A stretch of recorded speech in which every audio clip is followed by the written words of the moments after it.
Hello and welcome back to a brand new series of the Innovate Eco podcast. I'm your host, Rob Rogglesworth, and this is the podcast where I interview founders of planet positive businesses who are taking direct action through building businesses to tackle various environmental problems.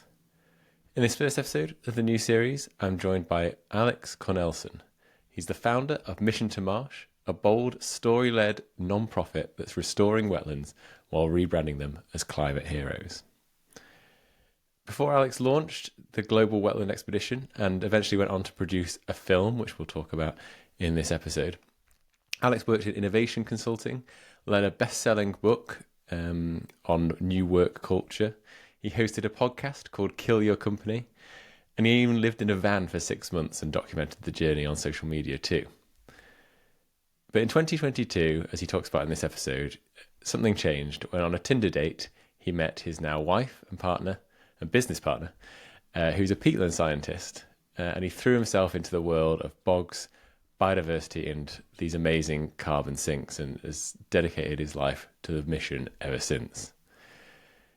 In this episode, we unpack how Alex applies his background in innovation, in startup thinking, to now an NGO and environmental action, how he's raised nearly a million euros for this non-profit, what he's learned about storytelling, about failure, about faking it till you make it, about finding a co-founder who's also your partner, and about how to build in public without burning out too. So, as always, if you're out there already building something, building your own business, or if you're looking for inspiration about how you can also do something, or if you're just interested in what Mission to Marsh are doing, then hopefully you find this episode useful.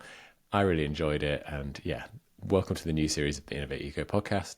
I'll be back at the end with a few closing words, but for now, hope you enjoy this episode with Alex Kornelsen from Mission to Marsh. So hi, Alex. Great to have you on the podcast. It's really great to chat to you today. Hey, Rob, thank you so much for having me. So I was doing my research, and as so often is the case, and when you start digging into a founder's journey to where they are now, it's never straightforward, you could never have planned it, I guess. And it's always weaving and changing and things like that. And I think that's always a good lesson for people to hear, because it's so often the case. And yours was even more so potentially than a lot of other people I've spoken to. So I wanted to start with that kind of origin story and really how you went from pitching in Silicon Valley, if I'm right, at one point, to going on to kind of work in corporate innovation, and then how that suddenly led you to traveling the world in search of wetlands. Yeah, that's a classic question, and I ask myself that very often as well. Basically, it was luck, it was destiny, whatever you would like to name it. It was through a Tinder date. So through a Tinder date, I met my now wife and mother of my kids and co-founder Annie, and she is into the science of peatlands, into the science of how can peatlands store carbon, how can peatlands be restored, and so on. And when I met her, I wasn't into the protecting the planet game at all. I was trying to find a way to invest my time into something where I can do good, something good for the planet even. I was reading many books. There was a couple of years ago, I was reading 100 books in 1 year in order to understand what can be my purpose, where can I invest my time for a good cause. And I'm sure you will ask for recommendations, but what I can really highlight is the founder story by the Patagonia founder, by Yvon Chouinard. Because he wrote a very, very nice book on his company, but it's more like an autobiography. And there I learned that through marketing, which I did for a while, I was the head of marketing of a big agency. Through marketing, you can not only make people buy stuff that they don't need or want. Through marketing, you can have a purpose. You can do marketing for the planet. And when I met Annie on Tinder, I was like, maybe I can use my marketing skills in order to do marketing for peatlands and other wetlands. And this is kind of how our story was born. Wow. So yeah, I mean, I love that, taking those skills from other areas and building it into these is what we need more of. And I find it fascinating when you hear a lot of founders I've spoken to have come maybe from a scientific background or academic background, and as your partner has, and kind of built something from there, but kind of coming from another background, bringing those skills into the environmental sector is really interesting too. So was it really straight away? Did Annie have to convince you that the kind of power of wetlands? And I mean, just for the listeners, I'm sure some are aware, but those who aren't, like what is it about them that captivated first Annie and then I guess you afterward? Yeah, basically the first chat that we have in real life, like after we switched from the app into the real life, was like, I told her like, yeah, I'm doing marketing. What's your job? Like we Germans, we always talk about work, right? The first thing is always, what are you doing? It's about your work. And then she was like, yeah, I'm a peatland scientist. I was like, a peatland, like a swamp? And is that a science? And she was, yeah. And she seemed to be very enthusiastic about it. So I kept asking her because I was just so confused. And it took me several dates to understand why peatlands are so lovable. And so our first trips were into wetlands and peatlands with our van. And she was like showing me like, this should be a peatland, but it's destroyed. So it's not really active as a carbon sink. I was like, what are you talking about? I was so confused because I haven't been playing this environmental game. And then I got tired of it and was like, can you please explain me in one sentence? Can you do a pitch for peatlands in one sentence? Why are they so important? And she was like, are you stupid? They're the most efficient carbon stocks that we have on the planet. There's no more efficient way to store carbon than protecting peatlands. And I was like, yeah, there it is. Thank you so much. Why did it take so many hours? And this is where I understood we got to protect peatlands and other wetlands. And over time, I understood they're not only storing carbon, they're wonderful water storages. They act like a sponge and they save water, which means they protect us from floods and droughts. At the same time, they're water filters. So the water that goes through the wetland is cleaner afterwards. It's something that's very important nowadays since all our waters are dirty or overnutritioned. And the fourth thing that I just recently really understood is the importance of healthy wetlands for biodiversity, for some animals and beings that we don't enjoy so much, but that are so important to us, like mosquitoes, flies, small birds, and so. And if you destroy all the wetlands, those animals are gone, and the whole food chain that we rely on is broken. And yeah, all these things I learned through her, and I was like, okay, let's see, how can we protect those wetlands? So what, I mean, they are fascinating, and even I'm learning things about wetlands and what they can do and the power of them. And I think you've tapped into something there, which we'll come back to around maybe the marketing problem of the environmental sector and how we can, and this is something you're doing, I guess, through Mission to Marsh, and maybe it'll come out in that when we talk about that. Because what date was it, I guess, when you said we need to found a non-profit and really kind of dedicate? Was it a gradual journey into that, or did you kind of straight away you're like, this is it, this is the girl, and this is the mission? No, of course not. Of course, everything is a journey. At some point, I asked her like, how can we protect wetlands? And the first thought was really like to make a film about it. So. All I knew about how important it is to protect the oceans, or how important it is not to eat cattle, was from documentaries that I liked a lot. And I was like, isn't there like a nice film about peatlands and wetlands that I can watch in order to understand better? And she was like, no, there are some documentaries on national TV and sometimes on radio stations, but there is no like something that people would watch on a Netflix, for example. And I was confused. I was like, why not? I mean, if it's such an important topic, maybe somebody should do it. And then later on, I was asking her, like, because we started dating for longer and we were like in our mid-30s. And at this point, when you start dating, you ask the big questions, right? Like, how do you see yourself in the future? How do you imagine your future, or what are your dreams for the future? And she said, okay, basically there are three things important to her. The first thing was she wants to know all there is about wetlands. The second thing was at some point she'd like to have kids. And the third thing is that before she has kids, she wanted to travel the world. And I like this straightforward approach. I was like, okay, that sounds very efficient. The problem is I cannot help you with having kids because I'm not fertile, but traveling the world and understanding more about wetlands, that's something I can help you with. And my last question there was basically, wouldn't be beneficial for your career as a wetland scientist to see all, or to experience all the important wetlands of our planet Earth? And she was like, that would be nice, of course. And then I was like, okay, why don't we do a trip a journey to the wetlands. You can do your scientific research, and I can try to make a film around it. And this is how we decided to start our mission to Marsh. And in order to do so, in order to have this expedition, we had to earn more money, to save some money, and to check how we can find more money in order to pay for such an expedition. So I talked to a tax consultant. I sound like a real German right now. So I talked to her and was like, okay, how can I earn money next to my full-time job? And she was like, why do you want to do that? There are grants in Germany in order to start a startup. And you can apply for that grant. And if you get it, you will have an income for 1 to 2 years, and then you can create this as an organization and or with like a full energy and not just next to your job. And I like this thought so much because it meant full commitment. And just like Annie and I committed to this topic and to each other, we committed to our mission by founding an organization. So this where the start was, to have this non-profit organization as Mission to Marsh. And then there's one last thing that we did. We didn't only want to convince a bank to give us money, but also an organization, a company. And then I thought of, why not apply at Patagonia? Why not apply at the biggest organization that is known for protecting for a grant? That. Just go straight for the big one.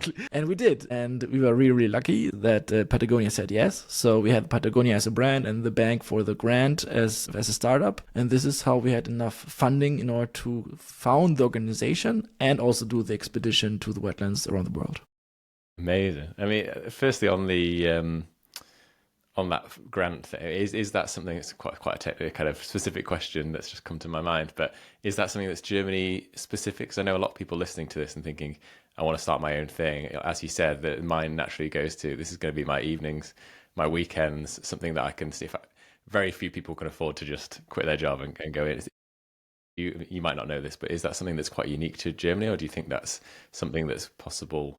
And what were the kind of conditions, I guess, of that? Did it have to be something very mission focused? So I only know the German programs, but it's not like German is at the cutting edge of innovation for academics. So I'm pretty sure in the UK and France and Spain, you will have this kind of programs, let's say in the countries who have free academic resources. And basically the focus is for entrepreneurs, for young people to dare in order to found an organization, because most of us don't have the benefit of rich parents. And this is really being pushed forward so young people can really found their organization and follow the dreams and follow the missions. Mostly it's for tech startups. It's mostly those people because they are very expensive, because you need this technology, maybe you need machines. And this is why this is the most the focus of the grants.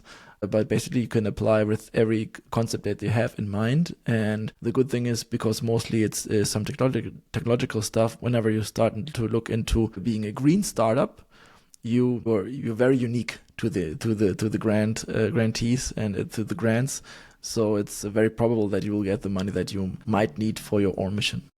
Interesting. I'm gonna have to dig into it a bit more and try and find some resources for people out there. But yeah, I'll leave a link in the show notes to the kind of specific German grants that if you could send them over, that would be amazing. But I wanted to go back to the film a bit first, because I think that's just such an interesting way your mind. Obviously, it's the marketer in you. Your mind went there. That's the way that we tell a better story. I mean, how did you have a background in filmmaking before? Like, how do you go from just obviously I've thought this myself. Like, wouldn't it be amazing if we had a Netflix style film for kind of these different habitats, different problems, environmental problems? Like, how did you start doing that, and what was that journey? Because it's in the cinemas now, right? And you're doing this tour, so you managed to do it. I'm guessing it was not that straightforward. Yeah, it's either because I'm very naive or arrogant, or a combination out of those two. I was just very, very curious. I was because there are some nice documentaries who are just made by amateurs, and I like those the most because they are very authentic, and they're always around personal journeys. So in Germany, we just had a film about a young man who was cycling around the world in order to raise money for a school in Guatemala, and at some point he raised 100,000 euros by cycling.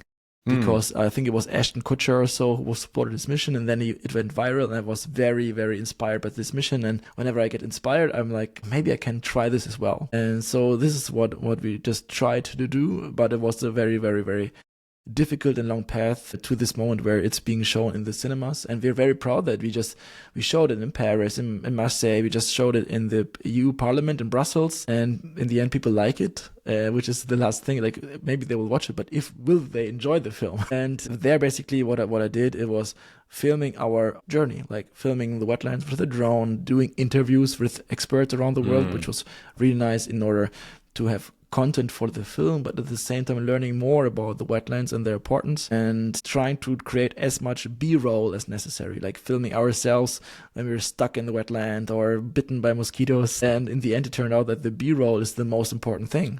So of course they enjoy learning about the wetlands. Of course they enjoy seeing nice drone footage of the Patagonian Andes. But what they really liked the most was the personal story of a couple from Hanover in Germany trying to improve something that's very important to us humans.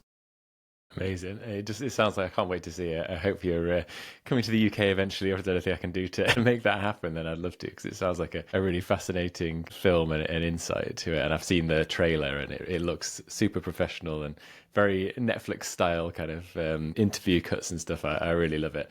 And it just shows that barrier to, although you said obviously it was a challenge and it's not straightforward, that barrier to entry to anyone really to start building and making these things and creating stuff is as lower than it's ever been before. You know, getting a drone or having the equipment to do something. Obviously there's different levels, but getting to a kind of basic level is really amazing that can be done now. I mean, just before we kind of move on to other business founder type conversations, like any kind of stories that to get people to go and watch the film and kind of get to their local cinema, like anything that really from that film that you look back on most fondly, or any moments that were kind of big surprises that you really enjoyed filming, I guess.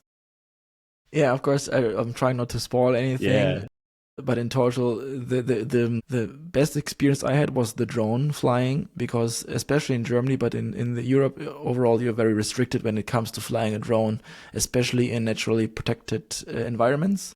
But if you're in the remote areas of Canada or in the remote areas of Mexico or Patagonia, it's amazing to experience those ecosystems from above, and flying through them and understanding how big a peatland can be, because it's going until the horizon much further, because as in Germany we have destroyed 95% of our peatlands and wetlands, so you don't know them anymore. Everything is being destroyed in order to be productive, to grow corn, for example. And there you have many areas where nature is just intact, and you fall in love with it. You fall in love with this ecosystem even as a person who wasn't studying it, because you slowly start to understand why you have to protect it. And you mentioned the difficult approach for marketing for wetlands and peatlands.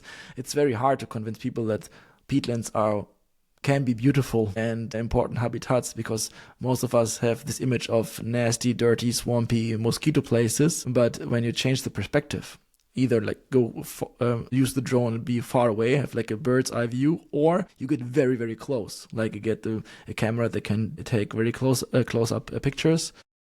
Then you fall in love differently with it. And this is where I had the benefit of experiencing it. One last thing I really, really enjoyed was renting a canoe and paddling through the wetlands. One scene we had was in a wetland in the US where there were alligators in the swamp, where we had to paddle through because we wanted to get water samples. And it was very hard to film for me as a newbie, because Annie hates being on water. Even stable ferries that you have in order to transport cars that are shaking like just a tiny little bit, she hates already. But being in a canoe with her, with alligators around you, trying to fly the drone doesn't have a microphone, right? Because it's very loud. So you just have the picture and it looks, but if you were able to hear our sounds, it would just like, stop, left, right, no. And flying in the drone is the easy part. Catching it, God, yeah. again, in the wobbling boat is very, very difficult, especially with the rotating propellers. So I'm really glad we didn't lose it in the swamp.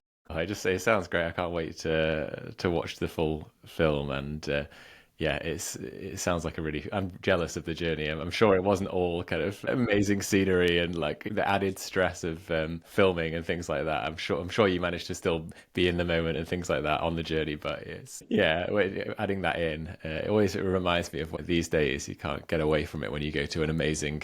I spend a lot of time trying to whenever I can find free time to go to nice nature spots where they still exist. And it pains me when you've got clearly an influencer there who's there for an hour or so just trying to get that perfect shot. I'm like, come on, come on. So I hope you managed to be in the moment a bit, but obviously you were doing more than just posing for an influencer shot, Alex. You were producing a film, so I think that's allowed. Amazing. Well, I mean, I wanted to dig a bit more into what you bring from your background. We talked about the marketing side of things and how you brought that in, and I think everything from the name of the company, like you're kind of taking a bit of a different approach to things there. So you've clearly brought that, but your background in startup and innovation as well, like what is quite an interesting path. So what things do you think you kind of bring to this non-profit world that have been useful, and maybe what things have you realized there's a completely different world? So what's that journey been like? Because it's quite an interesting one.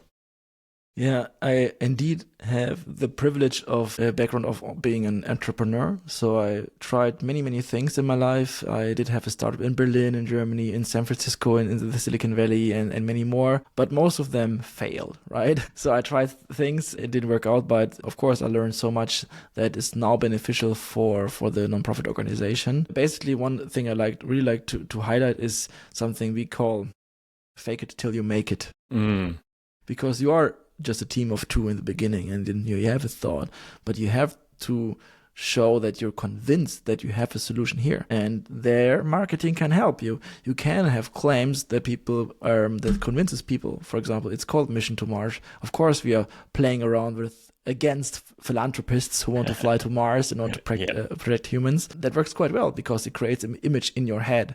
And there, it doesn't cost money to have funny or smart logos or sentences. So you can be really creative, especially around a topic that is not very known or not very charged very positively, like a peatland. So you can, especially in the German language, we have so many called the word jokes where you can play around with the word more. You can do more. There's a more-a-thon that we're doing, and your supporters, your donators, and so on, they really appreciate it because that it's positive. And this is something that we are focusing on, for example, very much, that we don't just want to blame and shame organizations and people, and we don't want people to restrict all the time. We would like to have a positive narrative on what we can actually do about protecting the planet. And the first thing is to get to know the wetlands, to fall in love with them, and then to see how we can protect them. What we offer very often is walks around the wetlands. So especially in the beginning, where we didn't have budgets in order to restore peatlands, we just invited them over. We told them we are going to wetland there, use social media to announce it, and walk there with them. And then, if you're lucky, there's somebody who has the budget to support your mission. So this is what I mean with fake it till you make it. Make an offer and check what your bubble or the environment around you, how they're reacting. And then you can improve your business model. And one thing that I learned very, very early is we thought we could start like a crowdfunding for wetland restoration. We even had a GoFundMe campaign trying to raise 50,000 euros, which we ended up achieving, but it was very, very difficult to earn money from like 50 euros from individuals. Very early on, I had to learn that there's a lot more money in corporations, in B2B business models.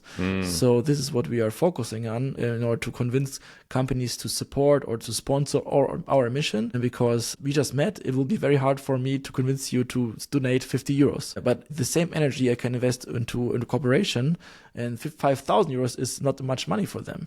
At the same time, many people see the corporations as their duty to protect what they're destroying, and we are giving the corporations the chance to protect wetlands with us with a positive storytelling, and they like that. And this is one thing startups really have to do. They have to question their mission and try new ways if something's not working. And this is also the biggest advantage of a startup. They can try stuff. The big organizations, even Patagonia, will not just change course and produce completely new products, or will stop producing shirts and clothes. But as a startup, you can really, really try stuff because there's not so much to lose. Especially when you're young, you can just really try out stuff. And I really want to push people to risk something and to try protecting what they love. I love the fake it till you make it. It's great advice. So often I'll come across a business awesome these days, and because of how easy it is to produce a website that looks slick, even with things like AI tools now and stuff, if people know how to use them well, you can find an organization that you assume was hundreds, thousands of people have been around for ages, and then it turns out it's just one guy or one or two people. So I think the barrier to entry, as I said earlier, is lower than ever, and that excuse to not get started is it's not there anymore. And I think sometimes there's so many options now to get going, it can be a little bit paralyzing. But you gave a really good example there of the GoFundMe. You just gave it a go, and it did work in the end, but it helped you test it live. You could have sat there for ages and gone, is this the right way to do it? Should we maybe go out and look for like investors or whatever? But you just decided to do it, and then you learned that lesson, and it allowed you to think, you know what, I'll go and pitch to businesses instead. Absolutely. And the GoFundMe is also a good example because we changed a lot over the course of the 12 months where the campaign was running. So we changed the head graphic, the picture, we changed it into the video at some point. We could give updates and we could really understand how to improve stuff. One other thing that we faked was the film itself. So the first thing that I did was not create the whole film, but it was creating the trailer. So the trailer that you have seen, the thing that I created after the trip in order to see, would people want to watch this film? Would we be able to find financial support in order to create the film? So pretending that we work on a film, showing a trailer, led to an organization giving us 50,000 euros in order to produce the complete film. This is what people can do. I'm not saying that's the easiest way to do. Fake it till you make it is very, very, very exhausting. You really have to endure the feeling of being an imposter. Without the money. Without the money. Yeah. You really have to make it. That's the important thing, because otherwise you will get bust and people will find out that you're just a lying organization. Mm-hmm. So if you dare to fake it, you have to be aware that you have to make it. But as a startup, there's almost no other way to rise to the stars because you don't have the resources to invest a lot of money without the guarantee that this money is ever coming back. Mm. I mean, with your background being a bit more in the startup world and things like that, did you immediately go to this? This is a non-profit thing. This is a kind of, when you were thinking, I need to do something about, I guess the film kind of did that come to your mind first, or did your mind go towards your entrepreneurial background and go, is there any way we can use business to solve this? Or maybe it's still going in that direction as well. That's a great question. For me, being a non-profit organization, it is the business. We have the organizations so we can collect donations, so we can work with organizations. So it's a business, and I act on it as a real big business because there's lots of money involved. It's almost 3 years old, and we have raised in total almost 1 million euros. Amazing. That's hard money. That's really business. But for me, it was important that it's a non-profit because of the credibility behind it. I want to make sure that everybody who gives us €1 knows that we will invest it into the restoration or protection of wetlands. Mm-hmm. And that's what makes our mission so powerful. That us as a family, as a couple, invested every single cent that we had into this mission, and this leads to more money because people trust us. What we will do, that will be an evolution of this mission, is we will have another corporation founded next year, and that will be a for-profit organization, because when you're talking to investors, in order to invest into a company, they don't do that with non-profits. They cannot, because there is no return on investment. So next to the mission to Marsh as a non-profit organization, we will have the for-profit organization for our tech startup, because we are right now developing our own peatland sensors that we are installing in the wetlands in order to measure the restoration process. Nice. In order to collect data, in order to connect it to an AI. Of course, everything is connected to AIs nowadays. And this is actually the logical next step, because you can earn a lot with donations and company support. But if you really want to scale, you have to talk about venture capital. And this is not possible as a non-profit organization.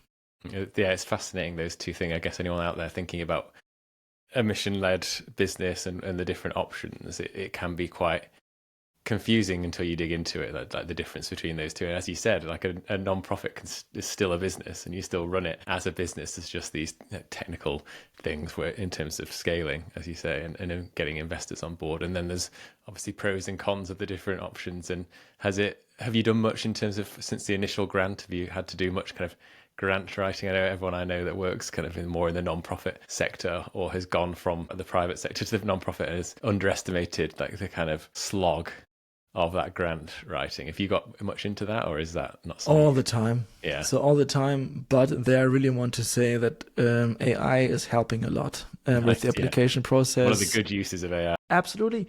And that's what I like about it. So many people are scared that AI is taking away our jobs. And but for us, AI is enabling us that we as a small team can have a huge impact.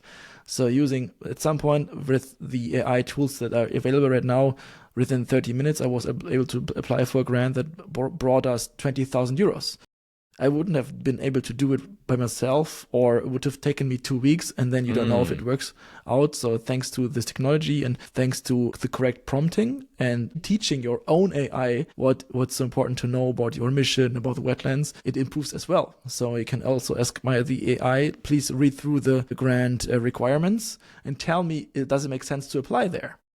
And then it can say yes, and here are the answers basically. But it's not only the application process, but also the documentation process. Whenever you get a grant, you also have to report, and this is also a lot easier with using this technology. What we like a lot, and this is an advantage that we have nowadays, but this is also an advantage towards the classic nonprofit organizations, the older ones, right? Mm-hmm. Especially in Germany, we have a lot of organizations that are huge, but are led by old white men. Yep. And I'm daring to use this technological advancement because it's so important to use it. So in the end, we are using something that is sometimes, for some people, AI is just a joke in order to create Ghibli avatars or so. But for us, it's a powerful tool to raise more money for our mission.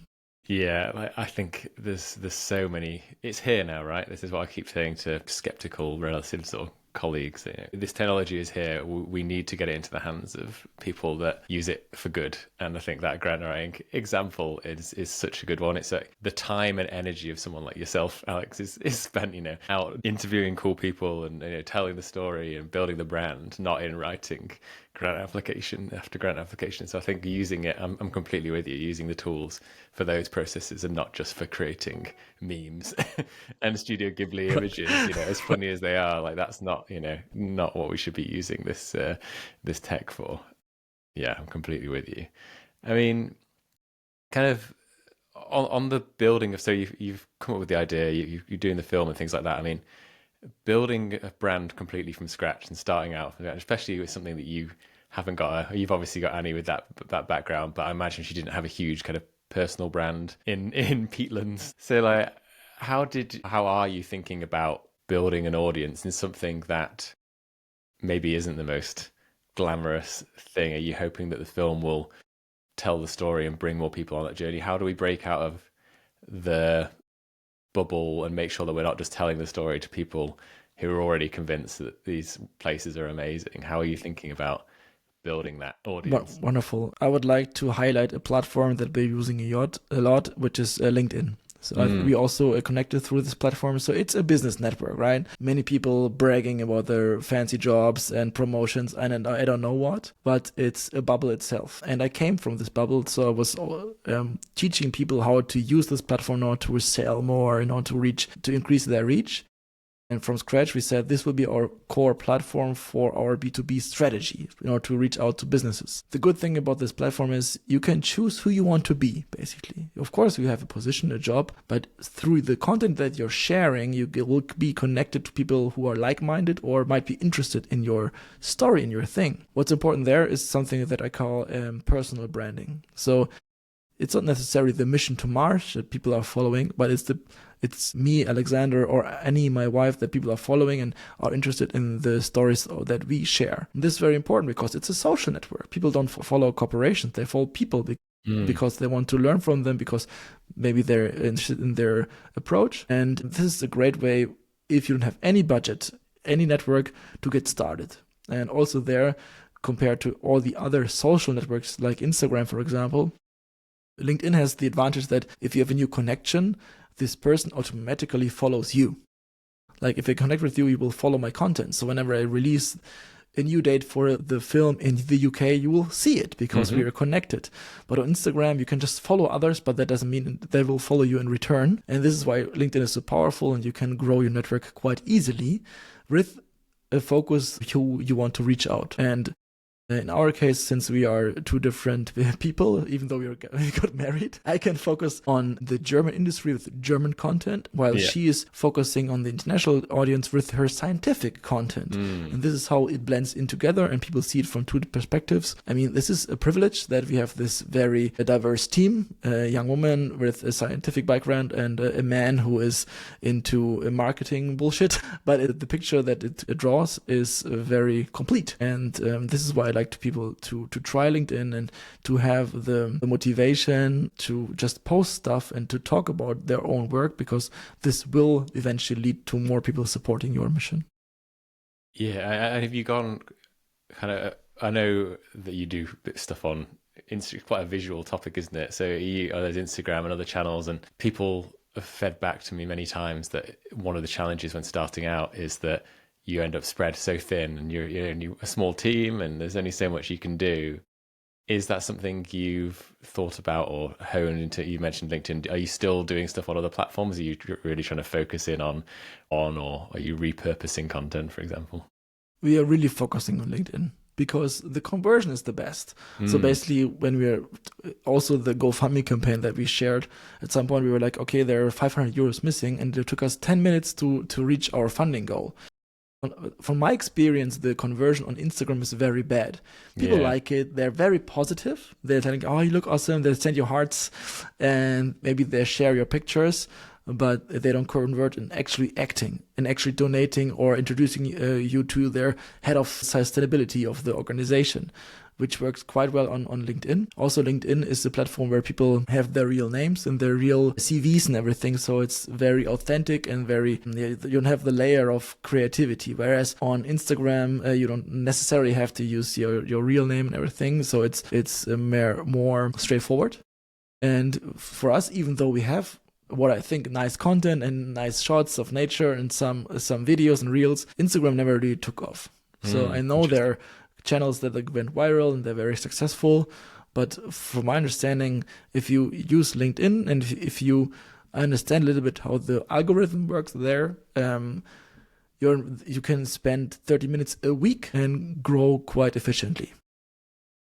And you say you're doing B2B, obviously, but it really is still person to person, isn't it? Right, like you absolutely. said before. Yeah. You're still trying to connect with a person within the hearts and minds of people within an organization, that that it's still people to people, not kind of faceless brand to faceless brand, right? That is the most important thing to understand about social media. It's always about the people. It will always be about people. So this is why we try to create content with our faces on it, for example. It converts better. More people will react. And then you can also tag people. So I can, for example, today we shared a post about our cinema screening in Hamburg in Germany next week. So we did like 3 facts about wetlands in Hamburg. And then you can just ask people like, do you know more facts? Or do you know people from Hamburg that should watch the film? And that works because people can tag real people, and then real people will come to the cinema. So it is a real thing, and it's not the business shell that many people think, who are like, I don't want to end up in this corporate world.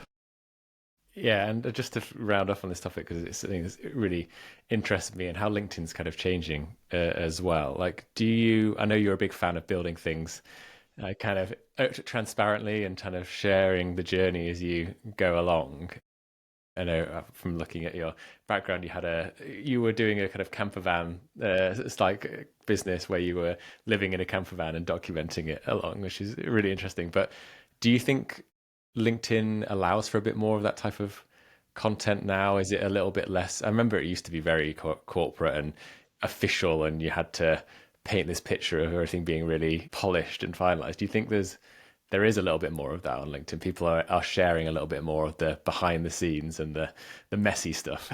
Absolutely. So basically, some people are complaining about this development. Some people are calling LinkedIn is something like the new business Instagram. And people will use the platform now to find jobs, to share their promotions, or that they started a new corporation. But doing content differently helps you to be a highlight, basically. For example, for the film that we did, we had bought a small off-road vehicle with a roof tent. So we did travel with it for 9 months and we lived in it. It was our mobile home. But in order to raise funds for a new project, we tried to sell it. And we used one of the pictures with Annie and the van and the off-road vehicle and posted on LinkedIn, and it went viral. Whatever you consider viral, but it had more than 100,000 impressions on LinkedIn. That's pretty viral on LinkedIn, yeah. 100,000 people who saw this post, who were considering buying the vehicle, and it took a while, but it worked out. So we were able to sell the car and raise the funds. And it's selling your car, not the intention of the business platform LinkedIn, but because it was different, it stood out and worked for our mission. Oh, amazing. Yeah, I love that. I think it comes back to the point that it's people on there at the end of the day. Like, if you need to tell good stories, and yeah, you need to make sure that you connect with people on a personal level. It's even if you're selling B2B. So I think that's really, really kind of useful advice. Another thing that I noticed from kind of doing a bit of research on you was around you're also a podcaster. You've got a podcast. So one that, correct me if I'm wrong, but one of your podcasts was around kind of disruption and getting companies to think about how would they disrupt themselves, or kind of always thinking about like what thing might be coming along that might disrupt that business. Am I right in thinking that? Like, yeah. Is that what it's called? Yeah. Remind me what it was called again. I can't remember the podcast. Yeah, it was called New Work Stories. So basically, the future of work and how we'd like to work in the future. Yeah, I thought so. Any insights from that you kind of take into Mission to Marsh and things like that? It was that a mindset that you brought with you from that background, and the background in kind of innovation as well. I guess, like, any kind of practical tips when building something new that you're kind of constantly reminding yourself of, or potential pitfalls. I'm just intrigued that kind of what skills you're bringing to your latest mission from that kind of mindset. That's a tough question. I really have to think of an answer, but I will start with question everything, because the biggest, I think it's called pitfall in English, that the old and established organizations have is saying we have always done it like that. And this is, whenever you hear that, that's an opportunity in order to change things, in order to improve things as a startup, as a new organization. Especially when it comes to our business of protecting nature. For example, we have been warned to go to the donation game, because if you start collecting donations, you have to compete with world hunger programs, child protection programs. So you don't compete with peatland restoration companies, but with all the organizations that collect donations.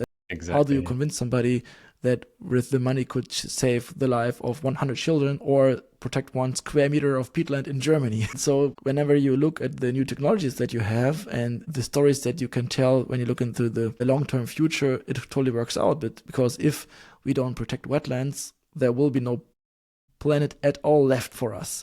So you have to change the perspective. Also, with the classic organizations, they really rely on the classic channels. They're not using Instagram at all, or very badly. They're not using LinkedIn really. They really don't understand what is a sales funnel for newsletters and stuff like that. And there you can really go into and challenge everything and question everything and question the games. What they mostly do, especially in Germany, is they send out like paper letters.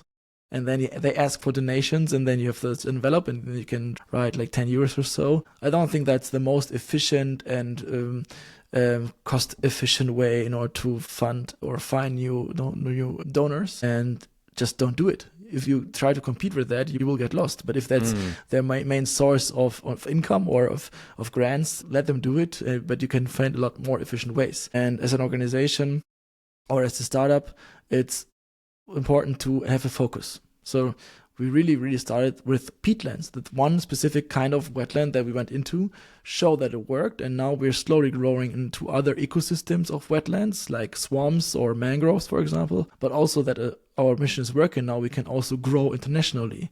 So with the film, for example, We are not showing the film not to only make people fall in love with wetlands, but also to find new organizations. So we're on a tour right now. So in every city that we are showing the film, we're always asking, do you know an organization who is already restoring wetlands, and we can maybe connect with them? And the third thing is we also try to look for new projects, because we have raised 100,000 euros in the past weeks that we can now invest. And there you can invite people to become your part of your mission.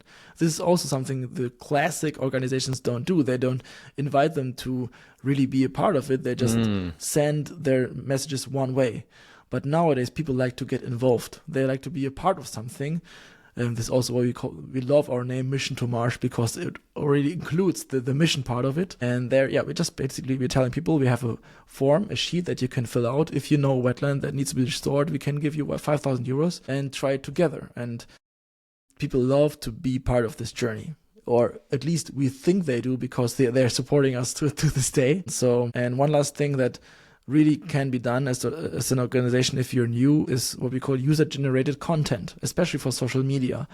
One example there is the Morathon that we're doing, which is a marathon in order to protect moors or peatlands. Nice. Using an app.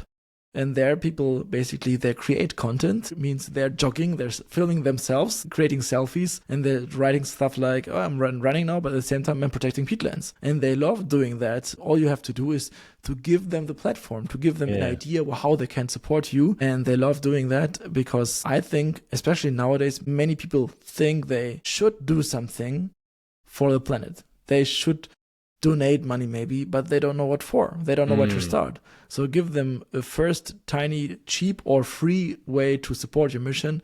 And I'm pretty sure sooner or later they will find more ways to support it. I mean, the common thread that's coming out of all this for me is just around that building your personality and your personal brand into the mission. There's such, as you were talking then, there is so much space for disruption in the non-profit sector, in the conservation sector, because a lot of those organizations have been along for a long time. I couldn't, the biggest, the WWF kind of the world, like, I don't know who is the founder or the CEO. No, obviously they have ambassadors, but like it's a big brand. It's not there's no personality behind it really, and they can't really go back and manufacture that now. So for anyone listening and for like yourselves, there's such an opportunity in this space, probably much more so than in the business tech startup world, for example, or other areas where you can use that and you can leverage that. And I think that's the thread that I'm hearing come through all this. Is like, bring out this personal stories and connect with people, find those different, it's probably not going to be for everyone the carbon storage that's going to convince them, but it might be the journey or the way that you tell the story that's going to convince them. Perfect. Thank you for summarizing it like that, because that immediately makes me think of Fridays for Future, right? So name one person that you connect with it. Most of them will think of Greta Thunberg, and then think of another, and it will be already difficult, right? Yeah. Maybe the local, like the national elite or so, but it's connected to individuals.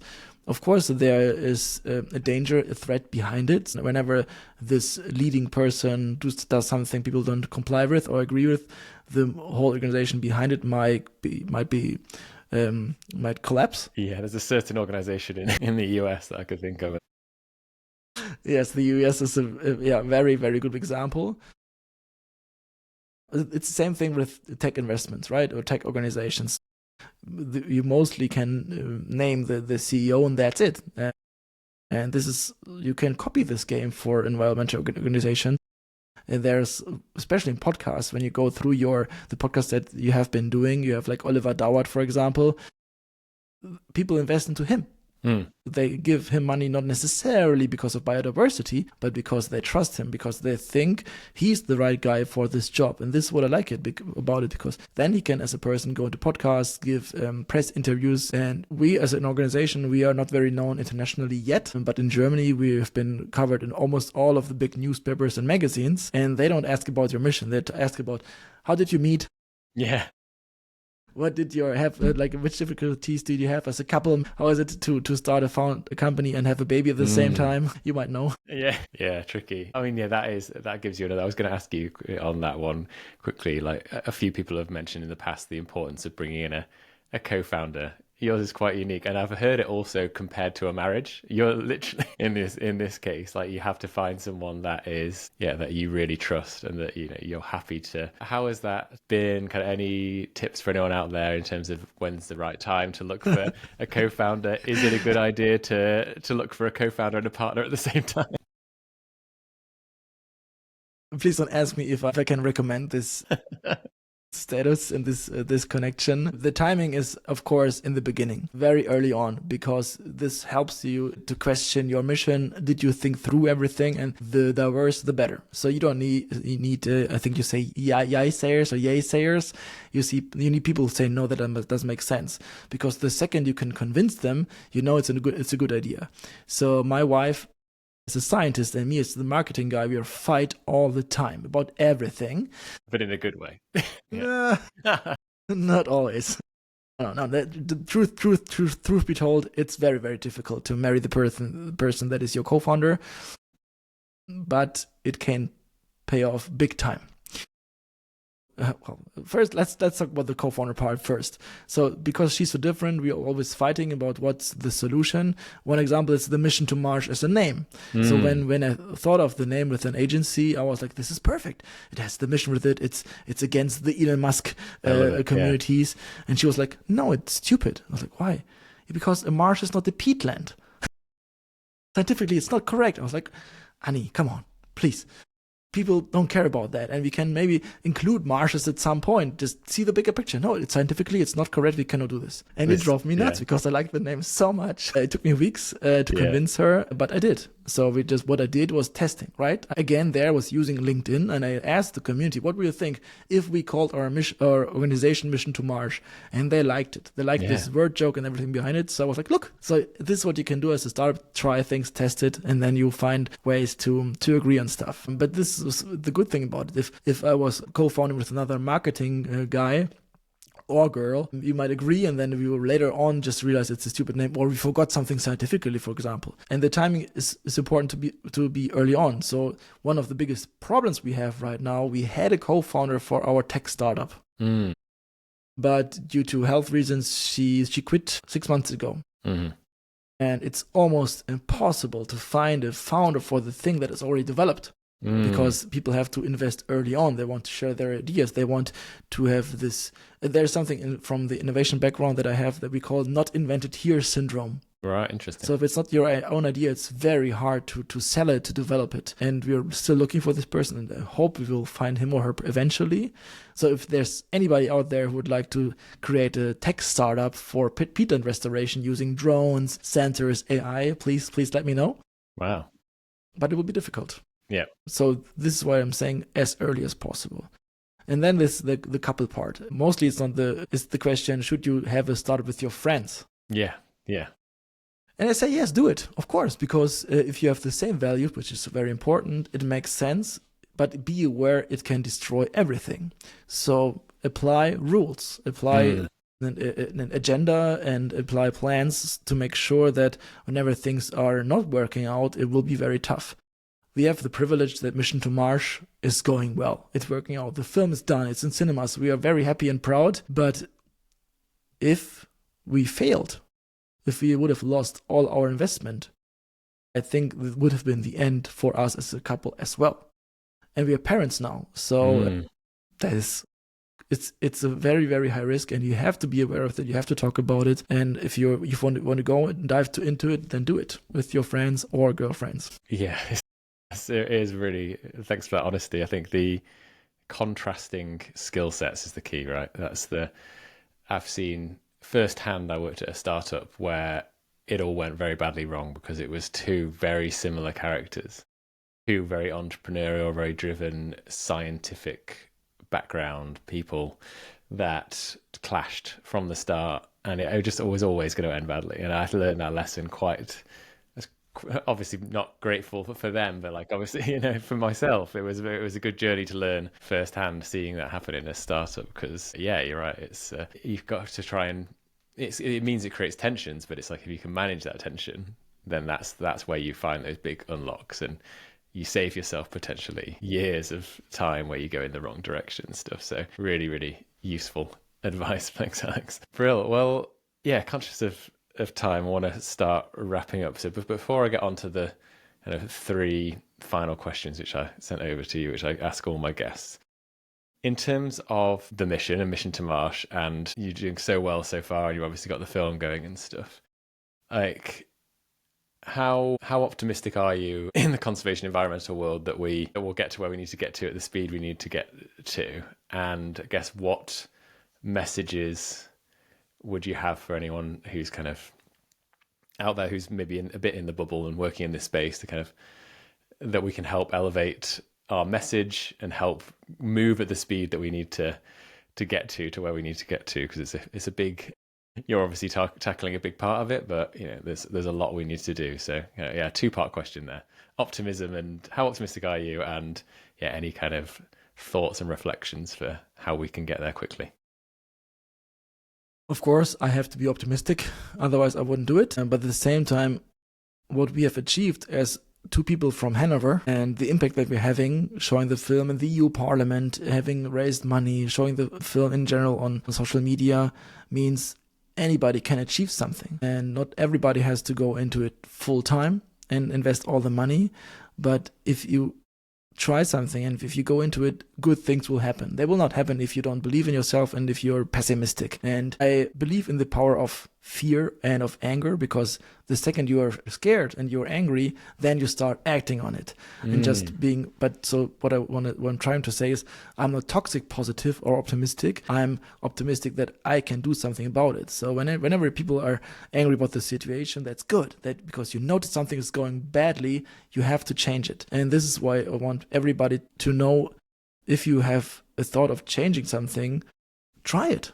I mean, all you can do is fail, and Rob failed and I failed so many times, also with teams that were just four dudes thinking of a great business idea. This happens and it takes time, and for me it took 20 years. Like my first startup was 20 years ago and I was just a student, and now it's finally working out. So it may take time, but there's nothing more motivating than creating something with your own hands.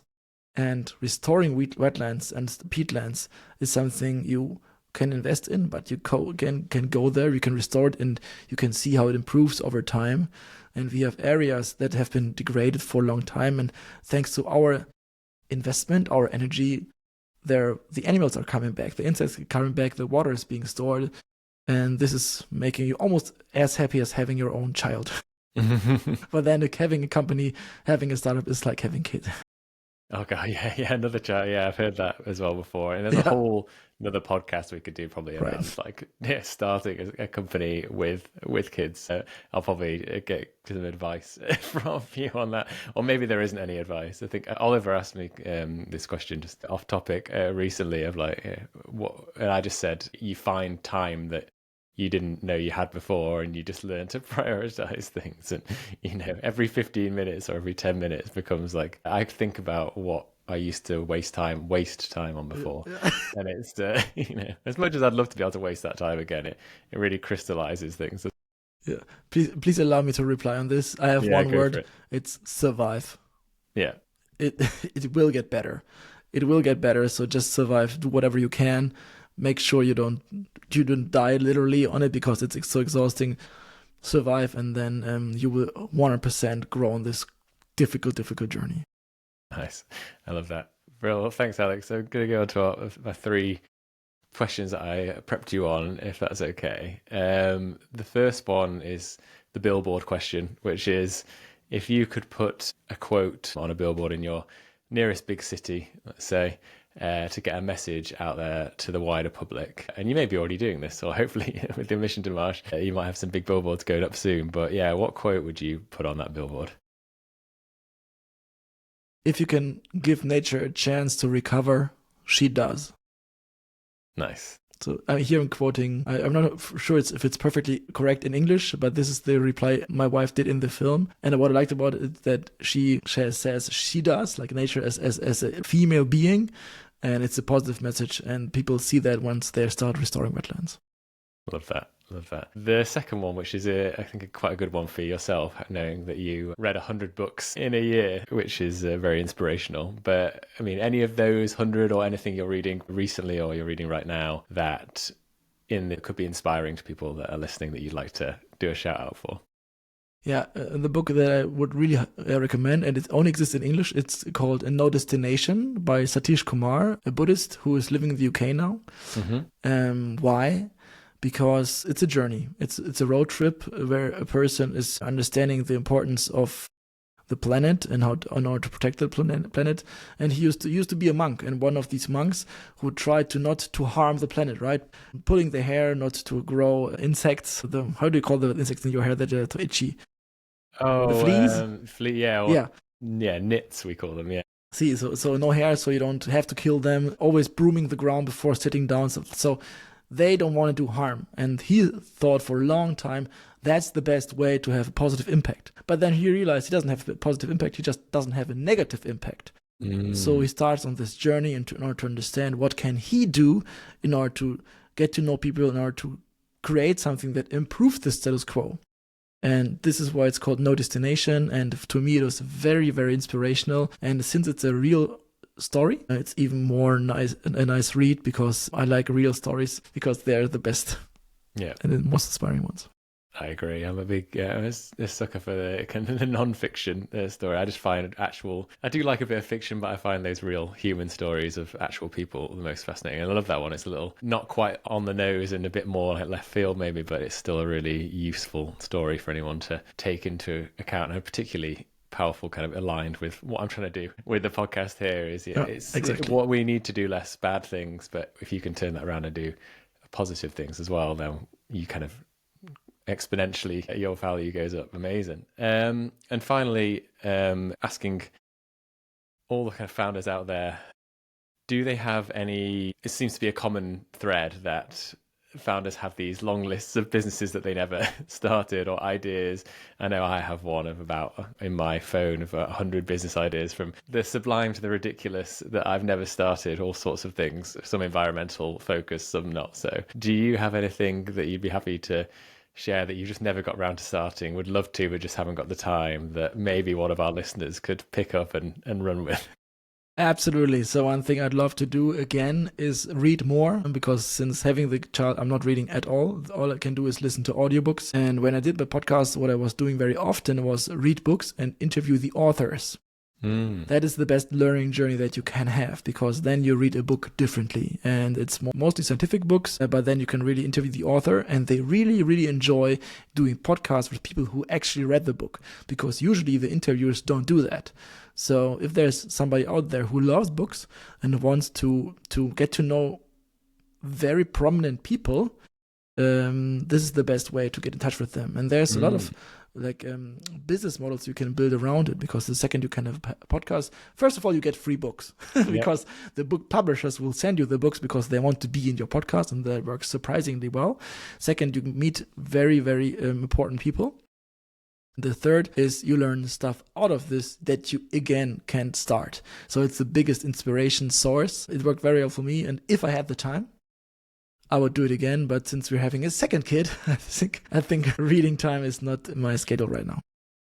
Yeah, I know. I feel that. I think that's a great idea. And yeah, I can echo that. I've actually been sent quite a few books myself, some of which I've still not got around to reading, and some authors of which I've still not had a chance to invite on the podcast. But you're right, it's such a great way to, I love just getting to chat to people and get to have people on the podcast for that exact reason. So yeah, that's a great idea. Thanks very much, Alex. Brilliant. Well, it's been really great to have you on, and thanks so much for giving those really actionable insights into building something from your really interesting background from Silicon Valley to founding Mission to Marsh. Are there any final kind of closing thoughts, anything we didn't cover, or anything that you'd want to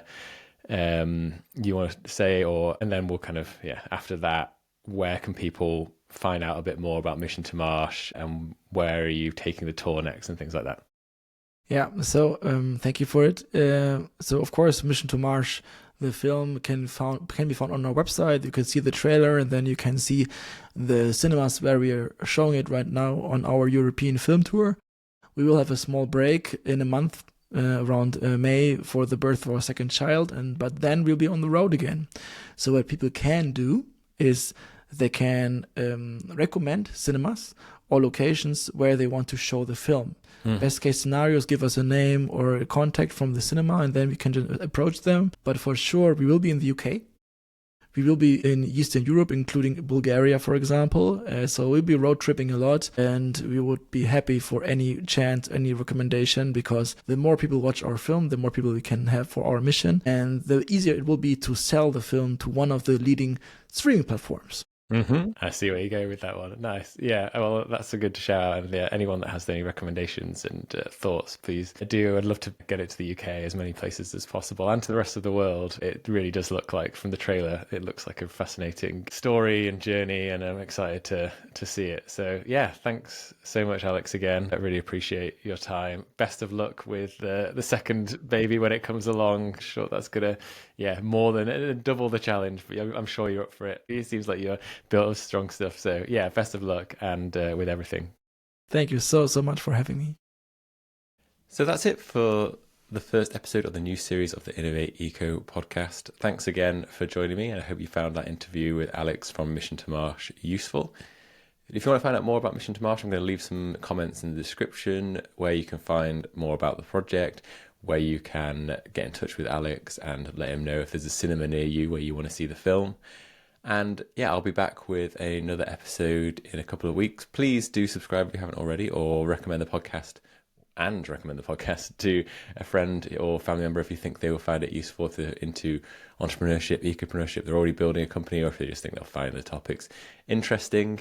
And yeah, if you want to follow along what I'm building on the Startup Diaries, then that will be posted in this same podcast as a sort of side series. So you'll just find them in the regular feed where we're building No Longer Known. If you want to find out more about No Longer Known, then you can head to nolongerknown.com. There's loads of info there, and we'll be posting on my Instagram and on other channels as well, on the YouTube, etc. So I'll post those links in the description. But yeah, thanks again for joining me. I'll be back in a couple of weeks with another episode with another founder. Until then, I'll see you soon.